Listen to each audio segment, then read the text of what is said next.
Now, before I talk about this movie, I'm going to talk about everything that happened surrounding this movie. Now, I did not even know about this movie. A clip of this movie was put on X by Netflix, and here's the clip. Okay, what's all this traffic? Can you turn up the radio? Oh, turn up that. Turn.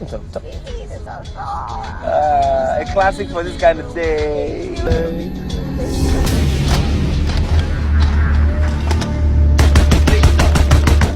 Jesus Christ! Reverse! Reverse! Oh my God, there's a car behind you.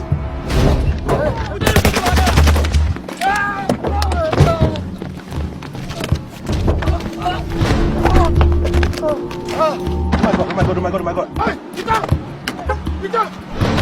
Let's run. What do we? Okay. We need to run.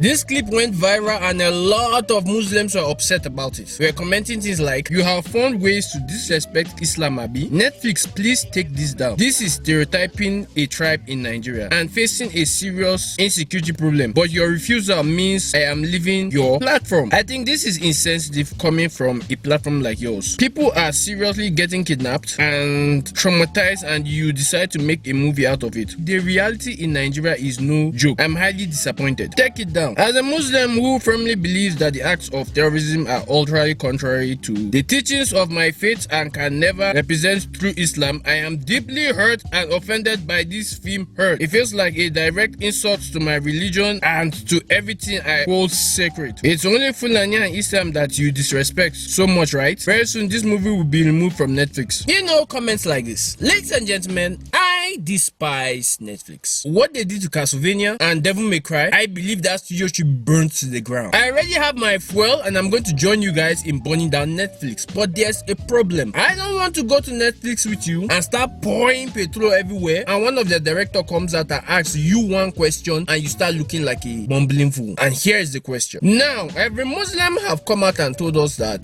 this terrorist does not represent Islam and have nothing to do with Islam, which we agree. These terrorists have nothing to do with Islam. These people of Netflix decide to do a movie representing these people that have nothing to do with Islam, but somehow it's an insult to Islam. So I am just confused here, and I want somebody to clarify it for me, because it's starting to sound like you want to eat your cake and have it. So which is it? Are you saying that these terrorists represent Islam or not? If they don't represent Islam, why are you upset? Boko Haram, ISWAP, remaining 6 terrorist group, bandits, Fulani herdsmen, they do not represent your religion. I get it. That is totally clear. So why are you coming out and saying behaving like them is somehow an attack on your religion? I am only questioning for clarification so I can be educated. If anybody can educate me in the comment section, I'll totally get it. And truth be told, anybody that wants to even use this defense or make an argument is just ignorant because they did not watch the movie. Do you know why I say that? Because in the movie there was a perfect representation of Islam. In the movie there was a Muslim officer. He was directly linked to Islam. He woke up in the morning, he did his prayer. He was an honorable officer that put duty first. He protected Nigerian lives and he fought the terrorists with everything inside him. The direct link to Islam was there, showed in an honorable way. You guys ignored that and went to the ones that you said have nothing to do with Islam and say it's an insult to Islam. So I'm just confused. So at this point, it's not even about Islam. Most of these people are just terrorist lovers and trying to hide behind Islam. In fact, if there are people saying this movie is about Islam or they not, this movie is an insult to Northerners and stuff like that, should please shut up and join back of the line. The people that should be truly upset about this movie are Christians. A pastor and 3 of his assistant pastors were portrayed as organ harvesters with no redeeming qualities. At least 1 or 2 of the terrorists were kind of honest. It was in a church that they came to come and arrest these pastors when they were holding a sermon with their members watching. Can you imagine a movie where a imam was leading prayer and Nigerian police came to come and arrest him in that mosque? Even in that movie, the police are not going to leave. The harvesting of human organs was even on the holy ground in the church. If a mosque was portrayed like that, there will be a riot. Christians did not cry out loud or lose their mind because we know this kind of things happens in Nigeria. If you still want to say it was an insult to Northerners, speaking Hausa doesn't just make you a Northerner. But if you want to go down there, the Yorubas were done evil. The 3 pastors were Yoruba. One of the terrorists was a Yoruba. The old woman that was helping the terrorists tell them what's going on was Yoruba. The Igbos were done worse. They would let their son die because he disobeyed them and married. And also, Nigerian police too are supposed to be angry because in this film it showed that Nigerian police used to torture suspects to get answer out of them. And that's not how Nigerian police behave. Nigerian police do not torture people to get answer out of them.